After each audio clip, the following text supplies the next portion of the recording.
எல்லோருக்கும் வணக்கம். நான் இன்னைக்கு எரிபத்தர் அப்படிங்கிற ஒரு நாயன்மாரோட கதையை சொல்ல போறேன்.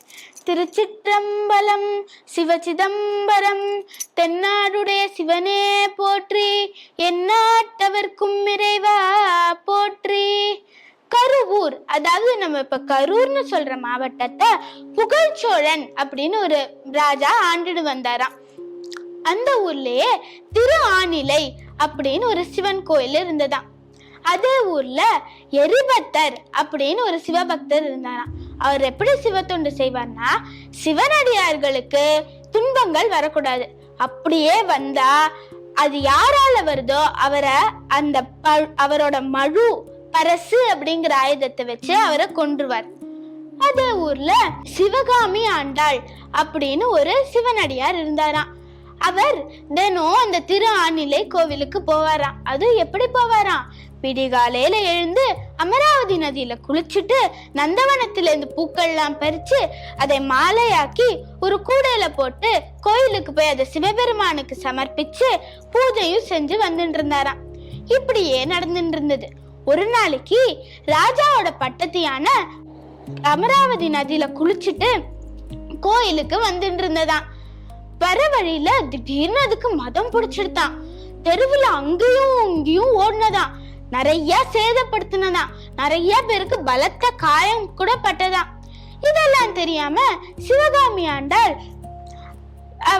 அவர் கூட எடுத்துட்டு கோயிலுக்கு அந்த வழியா வந்துட்டு இருந்தாராம். அப்ப அந்த யானை அதோட தும்பிக்கையை வச்சு அந்த சிவகாமி ஆண்டாரை விசிறி அடிச்சு அவருக்கு காயப்படுத்தி அவரோட பூக்கள் எல்லாம் கீழே போட்டு மிதிச்சு அபச்சாரம் பண்ணிட்டு போயிடுத்தான். அப்ப சிவகாமி ஆண்டார் மிக கவலையோட சிவபெருமான்கிட்ட புலம்பினாராம். சிவபெருமானே, ஏன் நீ இப்படி செஞ்ச? நீ நினைச்சிருந்தா அந்த மதம் பிடிச்ச யானைக்கு மதம் பிடிக்க இல்லாம பண்ணிருக்கலாம்ல, இல்ல என்னையாவது தாக்காம இருந்திருக்கலாம்ல. என்னோட வாழ்க்கையில இன்னைக்கு உனக்கு என்னால பூ கொடுக்க முடியாம போயிடுத்தேன். அந்த மதம் பிடிச்ச யானை மட்டும் இல்லைன்னா நான் உனக்கு இன்னைக்கு பூக்கள் கொடுத்து பூஜை செஞ்சிருப்பேனே, என்ன இந்த நிலைமைக்கு நீ கொண்டு வந்துட்டியே அப்படின்னு கவலைப்பட்டு கதறினாராம். இது தெரிஞ்ச எரிபத்தர் அவரோட பரச எடுத்துட்டு வேகமா அந்த யானை பின்னாடி போனாராம். அந்த யானையும் வேகமா ஓடினதாம். ஓடி ஒரு இடத்துல நின்னதாம். அதுதான் தக்க சமயம் அப்படின்னு எரிபத்தரும் வேகமா போய் அந்த யானையோட தும்பிக்கையை வெட்டி அறுத்துட்டாராம். வலியிலேயே துடிச்சு அந்த யானை இறந்துட்டான். அந்த யானை கூட வந்திருந்த 2 பாகர்களும் 2 சேவகர்களும் வேகமா வந்து பாக்குறதுக்குள்ள அந்த யானை இறந்தே போயிட்டான். அவளும் சண்டைக்கு வந்தாராம். அவா 4 பேரையும் கூட இவர் அவரோட பரச வச்சு அழிச்சுட்டாராம். இந்த விஷயம் ராஜா செவிக்கு எட்டினது. ராஜா வேகமா குதிரை எடுத்துட்டு கத்தியும் எடுத்துட்டு எரிபத்தரை தேடின்னு வர ஆரம்பிச்சுட்டாராம். எரிபத்தர் அதே இடத்துலதான் நின்று இருந்தார்.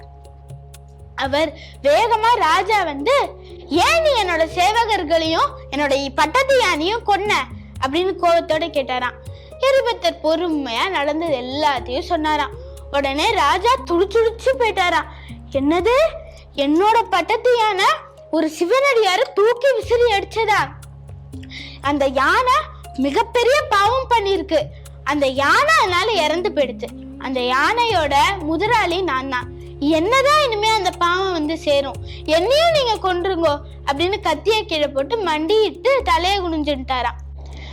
உடனே எரிபத்தரும் இவ்வளோ பெரிய சிவனடியாரோட யானையும் அவரோட சேவகர்களையும் கொன்ன பாவம் என்னதான் மகாராஜா வந்து சேரும், நீங்க தான் எனக்கு மரண தண்டனை கொடுக்கணும் அப்படின்னு அவரோட பரச கீழே போட்டுட்டு அவரும் மண்டிட்டு தலையை குனிஞ்சுட்டாராம்.